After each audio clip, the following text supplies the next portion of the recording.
The fourth estate, something that's crucial to keep power in check. But as the consolidated corporate media machine continues to marginalize the voice of the people, most of them are radical leftists. They hate capitalism, want to burn the system down. Or distort the truth. Yes, the bank bailouts made money for American taxpayers right now to the tune of $10 billion.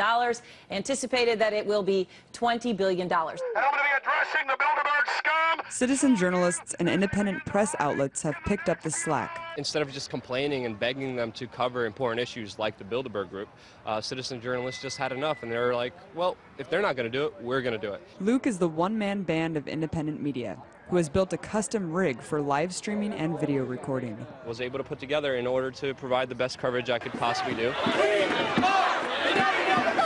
Coverage often watched by thousands. However, police are making it increasingly difficult for journalists to report the ground truth, especially since the start of Occupy Wall Street. Independent journalists who are considered outside of the U.S. corporate media are arrested on no charges whatsoever. This guy just assaulted me. Can you please do something?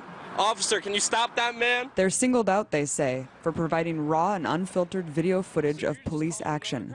I've watched the NYPD arrest people for streaming, just specifically target them in the crowd or point them out. Some have been intimidated. They didn't give us an explanation to why they're stopping us. We had Homeland Security target me and many other We Are Change chapters. During our NATO coverage, we had guns pulled on us. Scott Campbell, citizen journalist from Occupy Oakland, was shot with a beanbag round simply for filming a police line. Ow! Ow!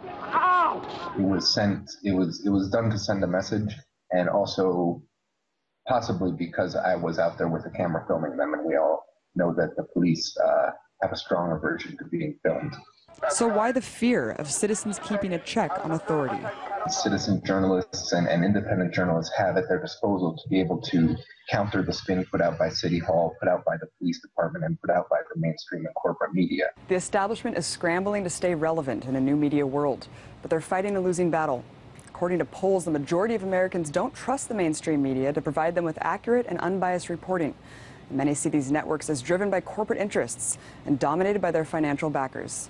If truth-telling and power challenging are not the most profitable thing, then that becomes the sole jurisdiction of non-corporate media, people who aren't specifically focused, not-for-profit media, citizen reporting, live streamers, things like that. But with no corporate sponsors, these dissident journalists pose a threat to the system. They can bring the power back to individuals and to the people by telling the truth, and that could be dangerous for the establishment. As technology develops, it will be increasingly difficult for the mainstream media to maintain control over the flow of information to the American people. No longer will history be written by the winners, it will just be documented as it is. A scary thought for the powers that be. Abby Martin, RT, Washington.